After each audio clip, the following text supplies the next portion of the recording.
Hi, my name is Rachel. I am 38 years old, and I still remember that day so clearly it feels like it happened yesterday. On a Saturday afternoon, I was sitting in my car outside a pharmacy in Columbus when a message came in from an unknown number. The photo showed the wedding seating chart, and someone had crossed out my name with a red marker. Under the picture, there was one sentence that made my hands go cold. She said to remove you before the photographer arrives. At that moment, I still did not know that my younger sister had already used my $18,000 to pay for her perfect wedding. What frightened me even more was something else. She had done everything she could to keep me from walking into that room and saying the truth out loud.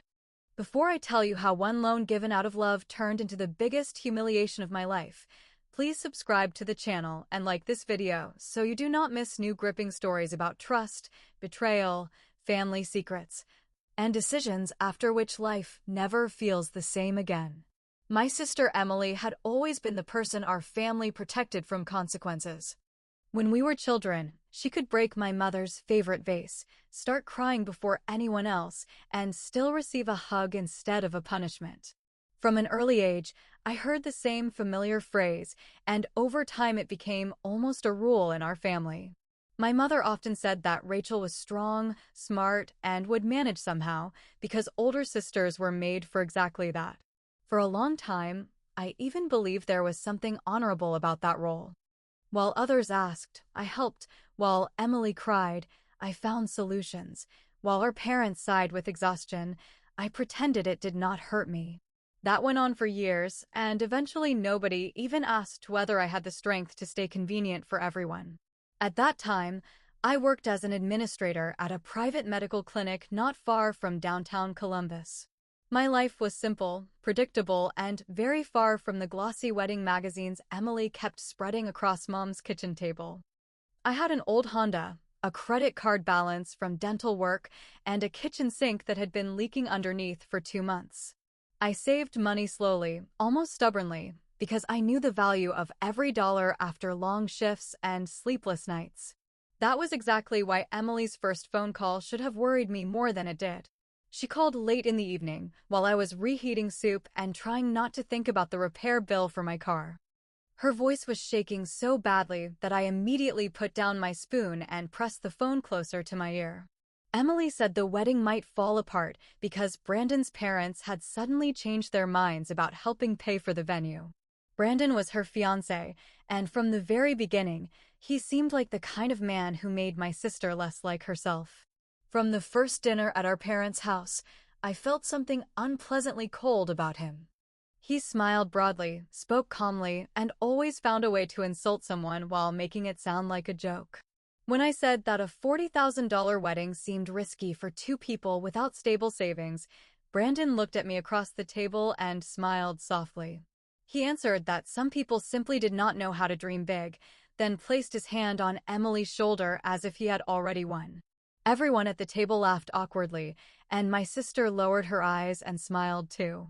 That was the first time a crack opened between us, because I saw how easily she was willing to stay silent when he humiliated me for caring about her.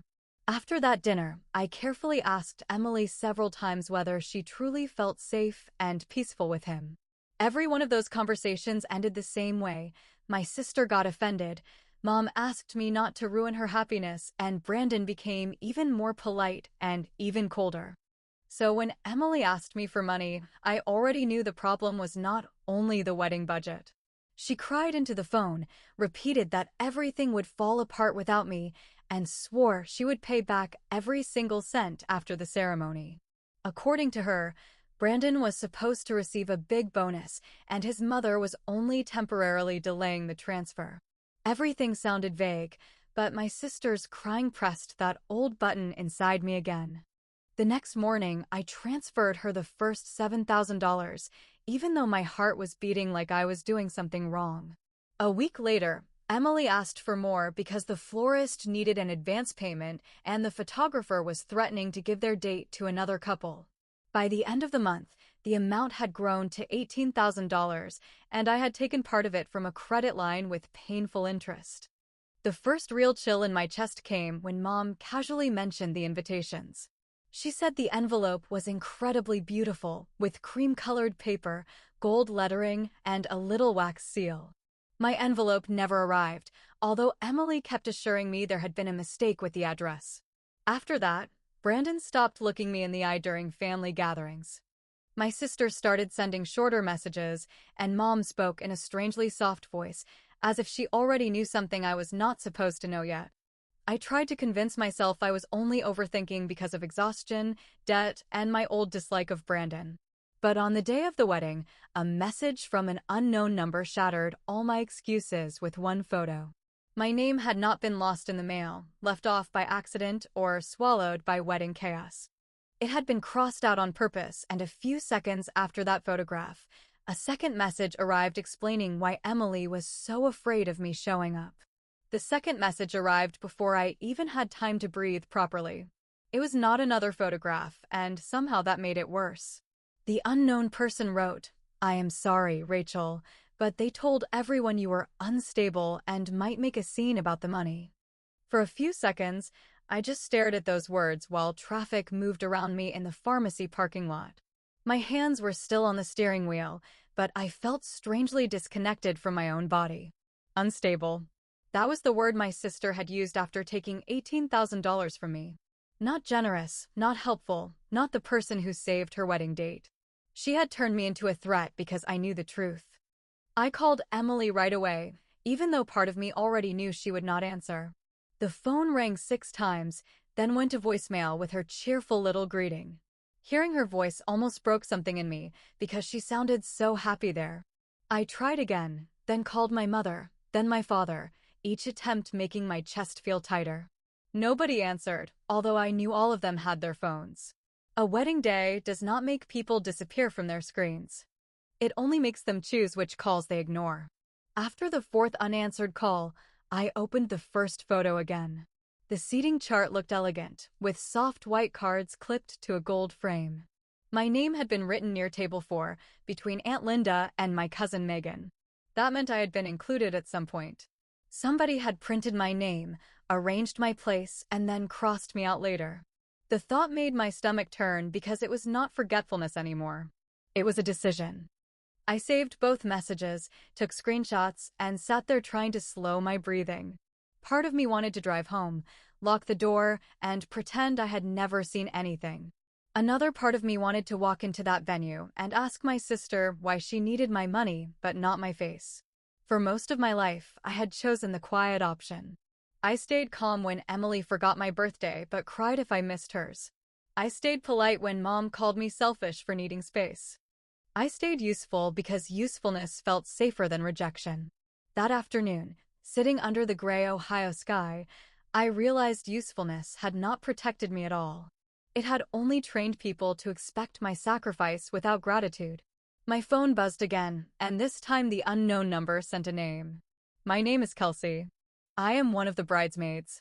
I thought you knew. Kelsey." I remembered her from Emily's engagement party 6 months earlier. She had been the quiet blonde woman who helped clean spilled champagne from Mom's carpet. Back then, she had asked me whether I was excited for the wedding. I had said I was trying to be, which probably sounded colder than I meant. Kelsey sent another message before I could reply. "Emily said you gave a small family gift, but Brandon told us you were using it to control the wedding." A bitter laugh pushed up my throat, but it came out almost silent. A small family gift. That was what they had called $18,000. I thought about my leaking kitchen sink, the unpaid credit card balance, and the credit line I had opened because my sister sobbed into the phone. Emily had promised the money would be temporary. Brandon had promised, through her, that his work bonus would cover everything. Every promise had been wrapped in urgency, tears, and just enough shame to make me feel cruel for asking questions. Looking back, the signs had been sitting in front of me for weeks.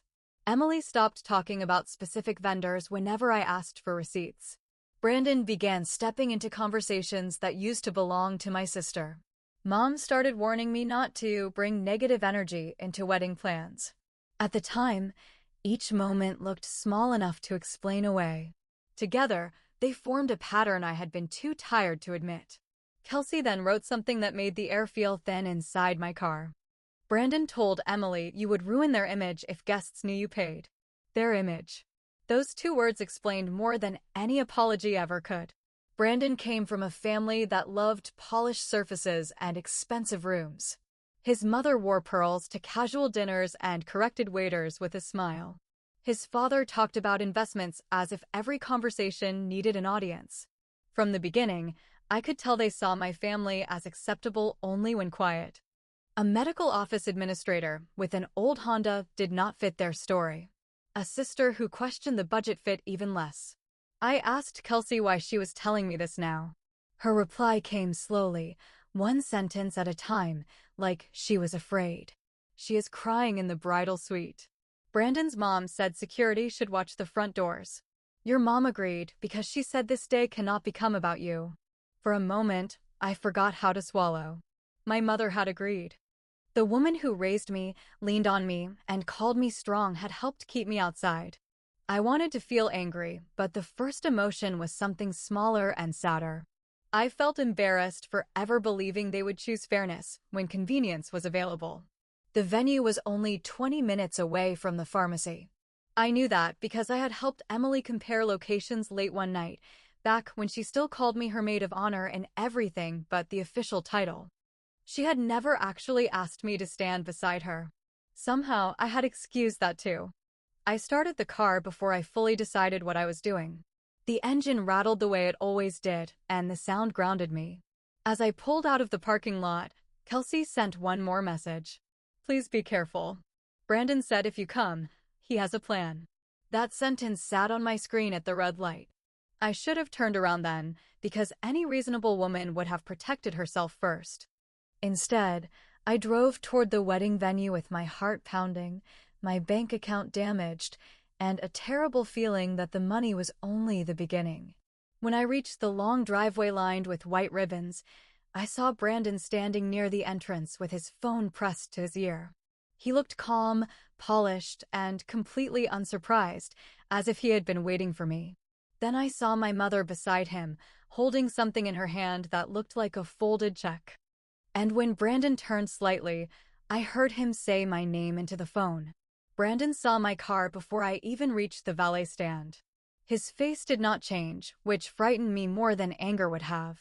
A surprised person reacts with confusion, but Brandon looked prepared, almost relieved. My mother stood beside him in a pale blue dress, holding that folded check between two fingers like it was something dirty. For a moment, I stayed inside my old Honda and watched them through the windshield. White ribbons moved softly along the driveway, and guests walked toward the entrance carrying wrapped gifts and small evening bags. Everything looked elegant, expensive, and carefully arranged, except for the woman sitting outside with shaking hands. That woman was me, the sister who had helped pay for this beautiful lie. Brandon ended his phone call and leaned toward my mother. She glanced at my car, then looked away so quickly that my chest tightened. I wanted her to run toward me, open the door, and say there had been a terrible misunderstanding. Instead, she adjusted her pearl necklace and walked behind Brandon as he came closer. He stopped near my window and gave me the same polished smile I had hated from the first dinner. Rachel, this really is not a good time, he said softly. His voice had that calm, public tone people use when they want witnesses to think they are reasonable. I lowered the window halfway and looked past him at my mother. She would not meet my eyes. That told me almost everything before Brandon said another word. I got a message, I said, keeping my voice lower than I felt. Brandon tilted his head, pretending concern while his eyes stayed cold. From someone confused, probably, he replied, as if he had already rehearsed the answer. My mother stepped closer then, and the check trembled slightly in her hand. Your sister is overwhelmed, she said, speaking gently, almost pleading. Please do not make today harder than it already is. The words landed badly because they sounded like care but carried accusation. Emily had taken my money, removed me from her wedding, and somehow I was still the danger. I opened my phone and showed them the picture of the seating chart.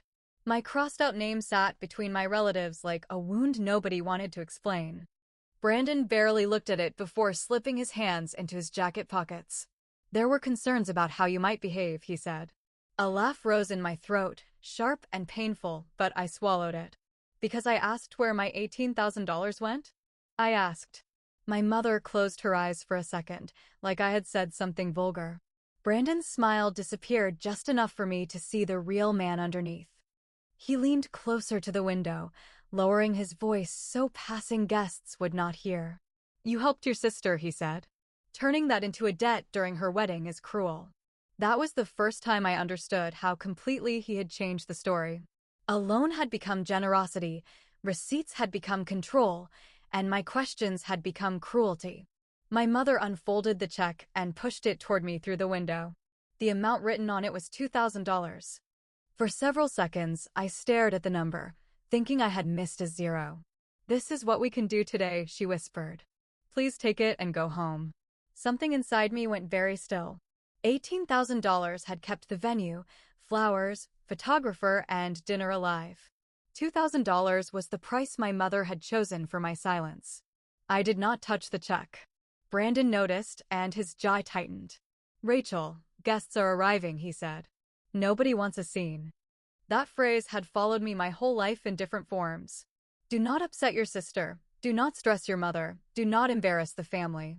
Nobody ever said not to hurt Rachel, because Rachel was supposed to absorb everything quietly. I opened my door before Brandon could step back. He moved fast, placing one hand against the frame as if blocking me politely. The gesture looked small, but the meaning was clear. He did not want me inside because the truth could walk faster than any rumor. My mother whispered my name, and this time her voice finally cracked. "Please, Rachel," she said. "Your sister cannot handle this right now." I looked at her then, really looked at her, and saw fear instead of confusion. She knew exactly what had happened. Worse than that, she had probably known before I did. Behind them, through the glass doors, I could see the lobby glowing with candles and gold light. A large framed sign welcomed guests to the wedding of Emily and Brandon. Near the bottom, in elegant script, there was a line thanking both families for their love and support. My name was nowhere, although my money was everywhere. Then Kelsey appeared near the entrance, pale and nervous, holding a phone against her chest. She looked from Brandon to me, then mouthed two words I barely understood. "Ask Emily." Brandon followed my eyes and turned around just as Kelsey disappeared back inside. His calm expression cracked for the first time. That tiny break told me Kelsey knew more than she had already shared. I pushed the door open harder, forcing Brandon to step aside. My mother reached for my arm, but I moved away before she could touch me. "I am not here to ruin the wedding," I said. "I am here to ask my sister one question." Brandon's face went pale under his perfect tan. "She does not want to see you," he said, each word carefully controlled. From somewhere inside the venue, music began to rise for the ceremony. Guests turned toward the entrance, and the coordinator hurried across the lobby with a headset. For one strange second, the whole wedding seemed to hold its breath. Then my phone buzzed again. Kelsey had sent one more photograph. This time, it was not a seating chart, a warning, or a message about security. It was a screenshot of a group chat where Emily had written, "Rachel can never know what Brandon did with the rest of the money." The screenshot on my phone made the music inside the venue sound far away. Emily's message sat in the middle of the group chat like a confession nobody expected me to read. "Rachel can never know what Brandon did with the rest of the money." For a moment, every elegant detail around me became strangely sharp. The white flowers near the entrance looked too perfect, the candles smelled too sweet, and Brandon's hand on his jacket button looked too controlled. My mother saw the color leave my face and whispered my name again, but I could barely hear her. I turned the screen toward Brandon and watched his expression change. Not much, because men like him never give you the whole truth with their face. Still, I saw enough. His eyes moved too quickly, first to the phone, then to my mother, then toward the bridal suite hallway. He was not confused. He was calculating. "What did you do with my money?" I asked, keeping my voice low enough that only the three of us could hear. Brandon gave a soft, humorless laugh and looked toward the guests gathering in the lobby. "This is exactly why Emily did not want you here," he said. "You turn everything into an attack." The sentence should have made me doubt myself, because that had always been his gift. He could take your pain, wrap it in calm words, and hand it back as your personal failure. This time, something in me refused to accept the package. I stepped around him and walked toward the side hallway where Kelsey had disappeared. My mother followed close behind, her heels clicking nervously against the marble floor. Brandon moved faster and caught up beside me, still smiling whenever a guest glanced our way. The whole thing felt unreal, like I was inside a movie where everyone knew the script except me. A wedding coordinator blocked the hallway with a clipboard and a terrified smile. "Family only beyond this point," she said, although her eyes flicked straight to Brandon. I almost laughed because apparently my money counted as family, but my body did not. Kelsey appeared behind the coordinator and said, "She is Emily's sister." That tiny act of courage opened the hallway for me. The bridal suite door was half closed, and I could hear Emily crying inside. For one painful second, I remembered her at 8 years old, curled beside me during thunderstorms because she believed I could keep anything bad away. Back then, I had thought protecting her meant loving her. Now I was beginning to understand that protecting someone from every consequence can turn them into a stranger. I pushed the door open gently. Emily stood in front of a tall mirror wearing the most beautiful dress I had ever seen. Cream lace hugged her shoulders, tiny pearls glittered along the sleeves, and a long veil spilled behind her like something from a magazine. Her eyes met mine in the mirror, and the crying stopped immediately.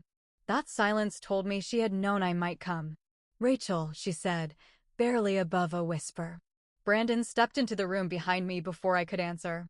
My mother came in too, closing the door quickly as if the truth might leak into the hallway. I held up my phone with the screenshot facing Emily. For once, I did not soften my voice to make the moment easier for her. "What did Brandon do with the rest of my money?" I asked. Emily's lips parted, but no sound came out. Brandon moved beside her and placed his hand on her lower back. The gesture looked tender from a distance, but up close I saw her shoulders tighten. "She is emotional," he said. "This is not the time."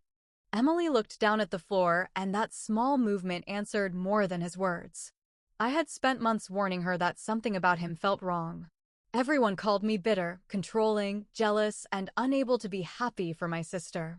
Standing in that room, watching her shrink under his touch, I realized my instincts had never been the problem. The problem was that the truth had been too inconvenient for everyone else. Kelsey closed the door from inside and locked it quietly. Brandon turned toward her with a sharp look. "What are you doing?" he asked.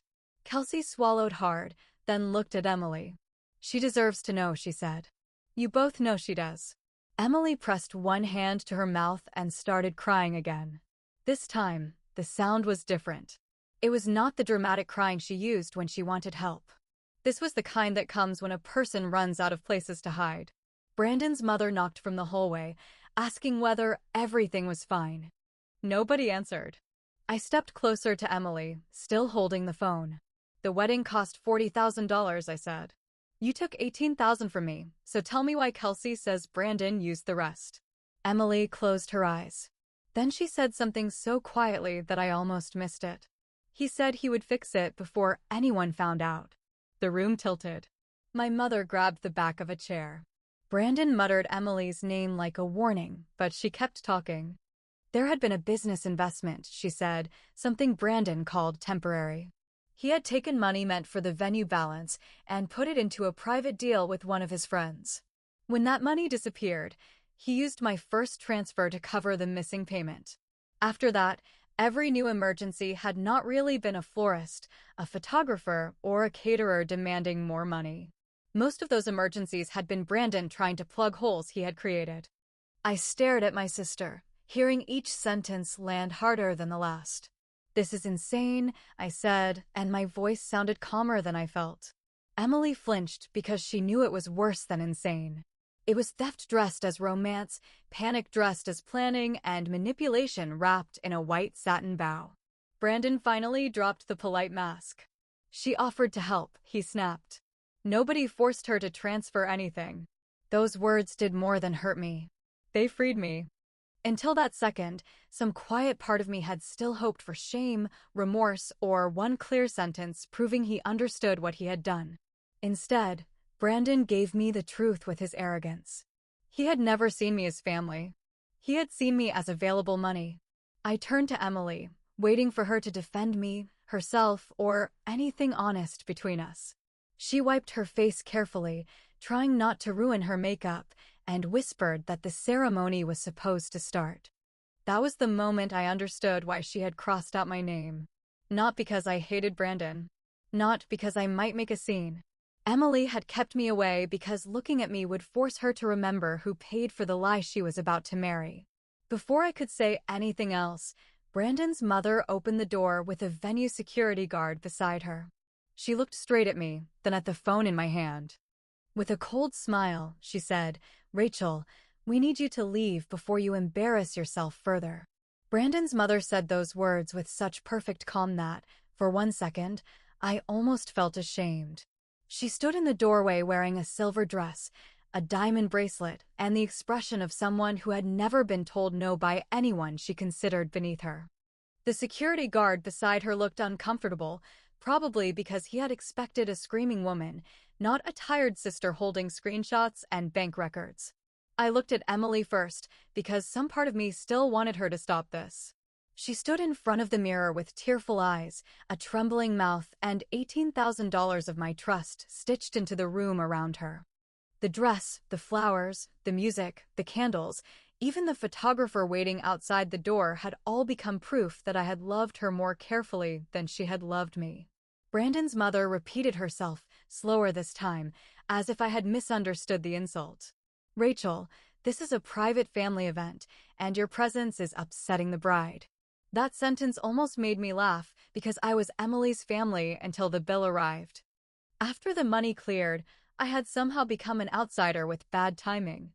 I turned toward the security guard and kept my voice steady. "I am not here to threaten anyone," I said. "I came because my name was removed from a wedding I helped pay for, and because I just learned my sister's fiancé may have misused money I loaned her." The guard glanced at Brandon, then at Emily, and I saw uncertainty move across his face. Brandon noticed it too, so he stepped forward with that practiced public smile. "This is a personal dispute," he said. "She has a history of making things about herself." My mother made a small sound behind him, not quite agreement and not quite protest. That tiny sound hurt more than Brandon's accusation. A stranger could lie about me, but my mother knew exactly how many times I had swallowed pain to keep this family comfortable. I opened my banking app and showed the transfers one by one. $7,000 first, then $4,000, then 3 smaller payments, then the final amount I had pulled from my credit line after Emily cried over the phone. Kelsey stood near the wall, pale but still present, and I saw her eyes fill with tears. Emily covered her face with both hands. Brandon's jaw tightened because receipts do not care about family image. His mother looked at the screen for less than a second before dismissing it with a small wave. "A gift between sisters is not a crime," she said. I looked at Emily and waited for her to correct that word. She knew it was not a gift. She knew the exact promise she had made while sitting at my kitchen table, drinking tea from the chipped yellow mug she always liked. She had sworn she would repay me after the wedding, after Brandon's bonus, after his mother's transfer, after everything magically worked out. The room waited with me. Emily lowered her hands slowly, and her mascara had begun to gather beneath her eyes. "It was supposed to be alone," she whispered. For the first time that day, nobody moved. The truth had entered the room quietly, but it changed the air completely. Brandon turned toward her so quickly that she stepped back from the mirror. "Emily, do not do this right now," he said. His voice was low, controlled, and full of warning. I had heard that tone before at family dinners, hidden inside jokes and polite corrections. This time, he could not hide it well enough. Emily looked at him, then at me, and something broken passed across her face. "He told me we would pay you back before you noticed," she said. Before I noticed. Those 3 words landed harder than the money. My sister had not planned to be honest later. She had planned to return the money quietly before the lie became visible. That meant she had known I was being used while she still kept asking. Brandon's mother stepped into the room and reached for Emily's hand. "You are emotional because your sister came here to ruin your day," she said. Kelsey suddenly spoke from the corner, and her voice shook but did not break. "No, she came because all of you lied to her." The security guard shifted near the door, clearly regretting every life choice that led him to that hallway. Outside, the wedding music started again, then stopped awkwardly after a few seconds. Guests were waiting. The ceremony was late. Somewhere beyond that door, people were probably whispering about flowers, traffic, weather, and whatever harmless explanation they had been given.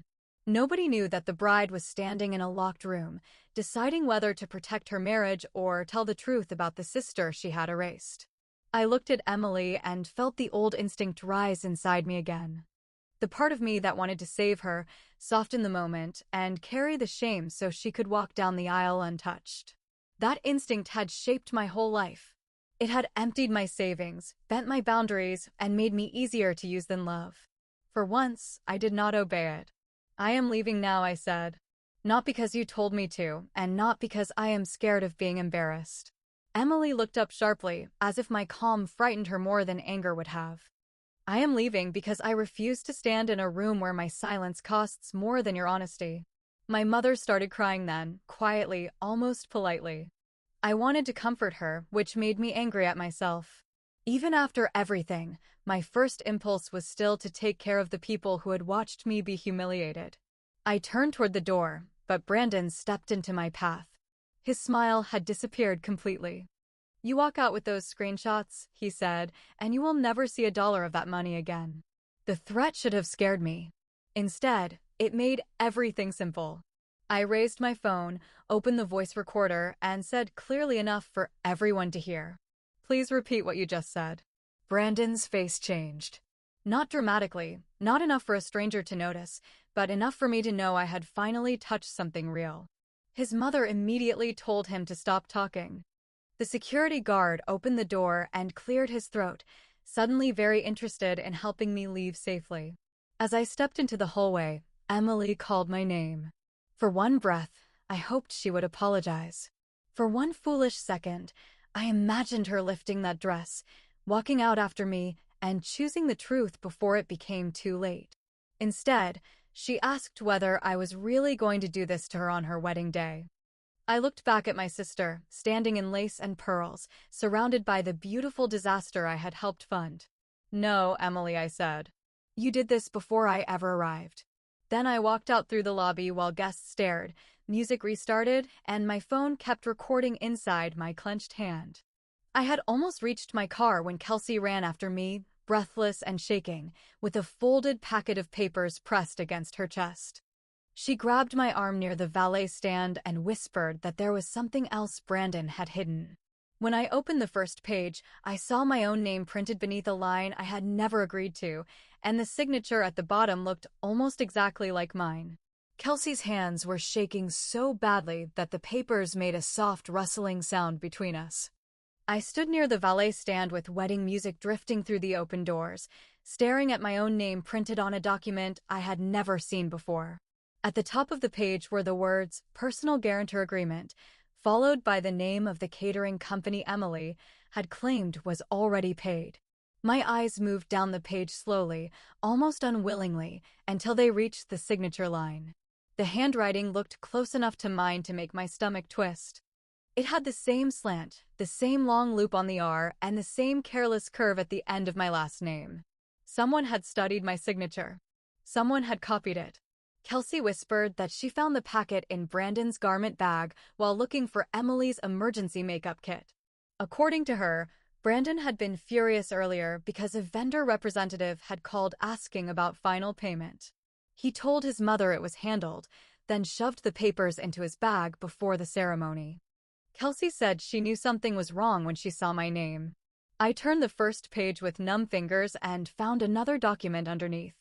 This one listed me as a backup contact for a $12,000 balance connected to the reception dinner, bar package, and late cancellation penalties. The date on the document was 3 weeks earlier. 3 weeks earlier, Emily had told me everything was fine. 3 weeks earlier, my sister had sent me a heart emoji and a picture of her veil. 3 weeks earlier, Brandon had already placed my name on a financial agreement I had never approved. For a moment, I could not even feel anger. The betrayal had gone past emotion and entered something colder. This was no longer only about being excluded from a wedding. This was no longer only about $18,000 I had loaned to my sister.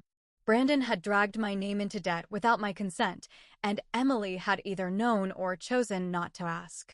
I looked toward the venue doors, where guests were still gathered beneath soft white lights. From the outside, everything looked like a beautiful family celebration. Inside my hands, the papers told a different story. I asked Kelsey whether Emily knew about the guarantor form. She looked down at the pavement and pressed her lips together. That answer was enough, but she still forced herself to speak. "She saw him practicing your signature," Kelsey said. "He told her it was only for a vendor estimate." The ground seemed to shift beneath me. Emily had seen him. My sister had watched her fiancé copy my name and still kept asking me for help like nothing was wrong. Kelsey started crying then, apologizing over and over, as if she were responsible for the rot inside my family. I told her she had done more for me in 1 hour than my own relatives had done in months. My voice sounded calm, but inside I was splitting open. For years, I had believed the worst thing my family could do was take me for granted. Standing outside that wedding venue, I realized they had learned to use my goodness as cover. They knew I would hesitate before accusing them. They knew I would question myself before protecting myself. Most painfully, they knew I loved Emily enough to search for excuses even when the truth stood directly in front of me. I took photos of every page, then folded the packet carefully under my arm. Kelsey begged me not to go back inside alone, and for once I listened to someone trying to protect me. Instead of walking toward the bridal suite, I called the catering company listed on the form. My voice shook when I explained that my name appeared on a guarantor agreement I had not signed. The woman on the phone went quiet, then asked me to send identification and a written statement immediately. She sounded concerned in a way that made the situation feel even more real. After the call ended, I saw my mother standing near the front doors. She looked smaller than she had inside the bridal suite, as if the weight of the day had finally bent her posture. For 1 second, I thought she had come to apologize. Then she looked at the papers under my arm and whispered that I needed to give them back. Not ask what happened. Not ask whether I was okay. She wanted the evidence returned before anyone important noticed. Something inside me closed so cleanly that it almost felt peaceful.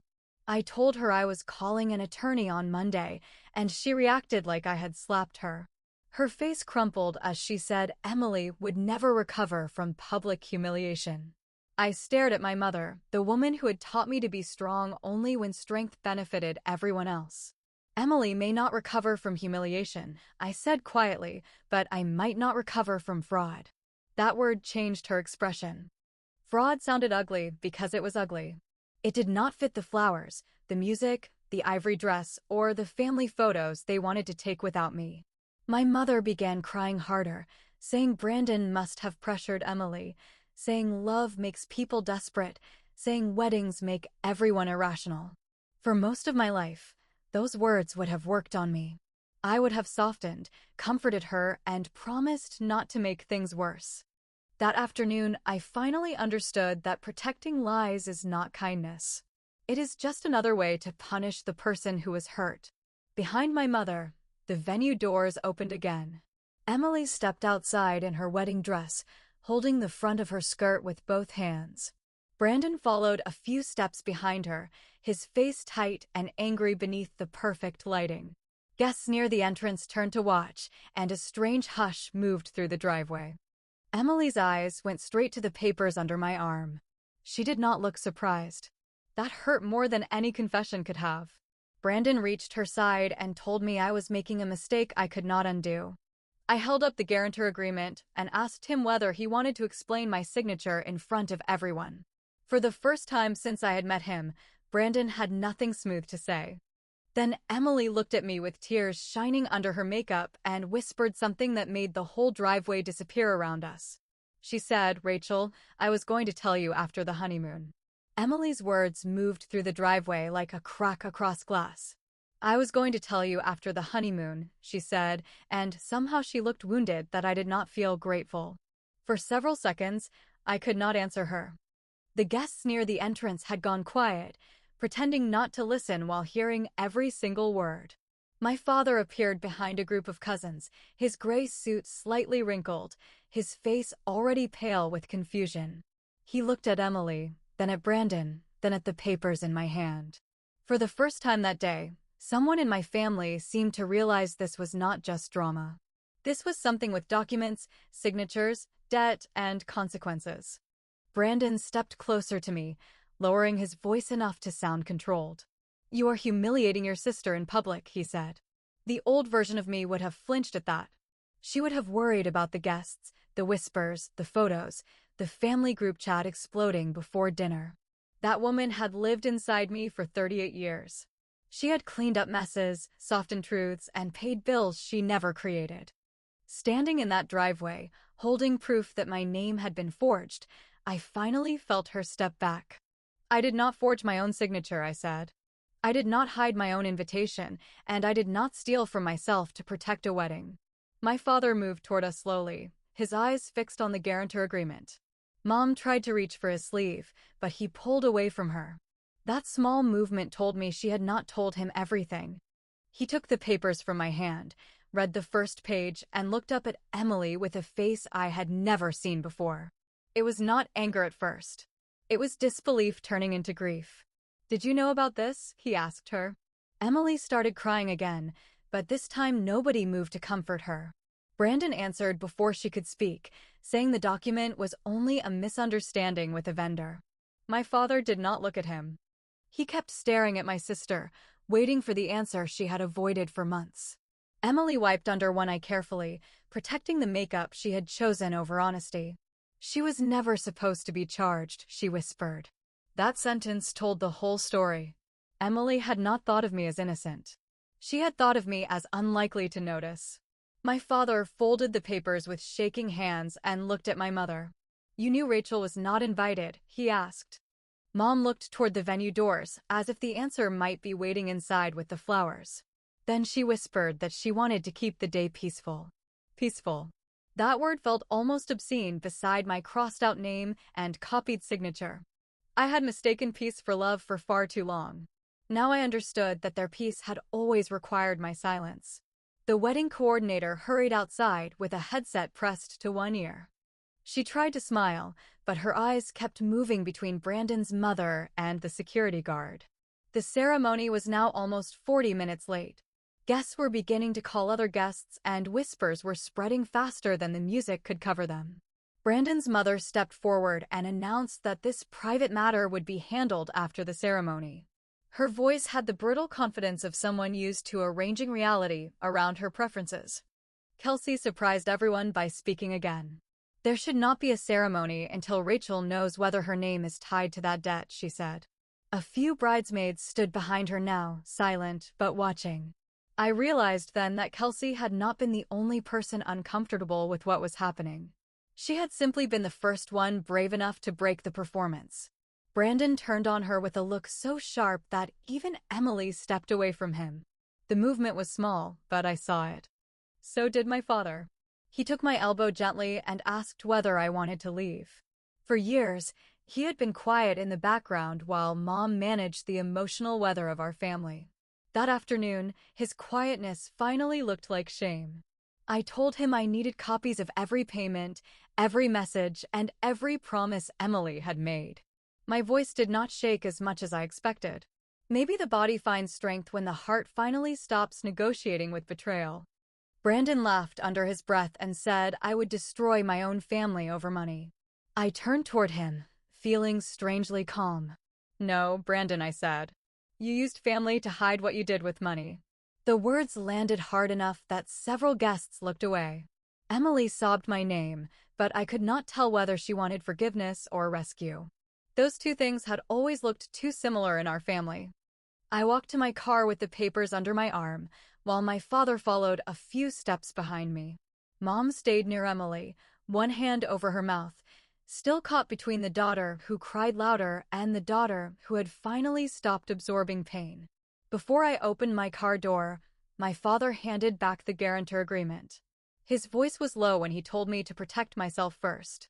It was the first time anyone in my family had said those words to me. I drove away before the ceremony could restart. The road blurred in front of me, not because I was crying hard, but because I felt everything arriving late. Anger, humiliation, grief, and a strange kind of freedom moved through me all at once. At home, I photographed every transfer, saved every message, and wrote down the timeline before anyone could twist it again. By Monday morning, I had frozen my credit, contacted the catering company, and booked a consultation with an attorney. Emily called 12 times that day. Mom called 7.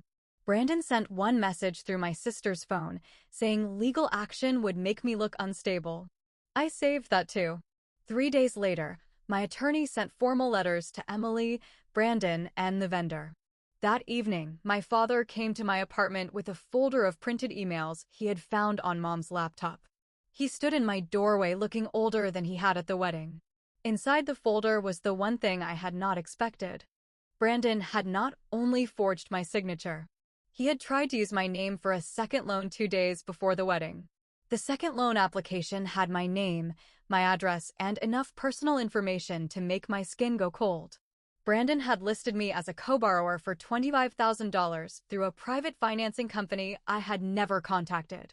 My father stood in my doorway while I read the emails twice, then a third time, because my mind kept rejecting what my eyes clearly saw. The application had not gone through because the company requested a live verification call. Brandon had apparently planned to handle that after the wedding, probably while Emily distracted me with guilt, apologies, or some new emergency. For the first time, my father did not defend peace. He sat at my kitchen table, stared at the leaking pipe under my sink, and quietly said he was sorry. Hearing those words from him should have made me feel better. Instead, they made me realize how long I had waited for someone to notice the damage. My attorney moved quickly after that. She sent notices to the catering company, the financing company, and Brandon's employer because one of the fake documents included a work email address.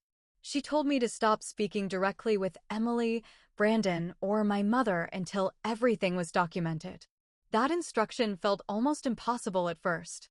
For years, I had been trained to answer every family crisis before my own needs could even form words. Ignoring their calls made me shake the first few nights. Then something unexpected happened. Silence began to feel less like cruelty and more like air. Emily finally sent a long email 4 days after the wedding. She said she was sorry I felt hurt, sorry things had become confusing, and sorry that Brandon's stress had made everyone act badly. That kind of apology would have worked on me once. It had softness without truth, sadness without accountability, and just enough regret to invite me back into the same role. My attorney helped me reply with one paragraph. I asked for repayment terms, written acknowledgement of the loan, and confirmation that she had known my signature appeared on unauthorized documents. Emily did not answer for 2 days. When she finally did, the tone had changed completely. Brandon had left their apartment after an argument, his mother had stopped returning her calls, and the honeymoon had been postponed because the credit cards were maxed out. The perfect wedding had lasted less than 48 hours before the truth began pulling threads from every corner. I wish I could say that made me happy. It did not. Watching someone face consequences can still hurt when you remember loving them before the wreckage. Emily was my sister before she became the woman who crossed out my name. She had slept beside me during thunderstorms, borrowed my sweaters, cried in my lap after her first breakup, and called me first whenever life scared her. Those memories did not disappear just because the betrayal became undeniable. They only made the betrayal heavier. Over the next month, the story came out in pieces. Brandon had used money from Emily, his parents, and at least one friend to cover failed investments he kept calling temporary setbacks. He had convinced Emily that admitting the truth before the wedding would destroy their future. My mother had known I was removed from the guest list, but she claimed she never understood the forged documents. Maybe that was true, or maybe it was the version she needed to survive herself. The catering company confirmed I was not responsible for the balance.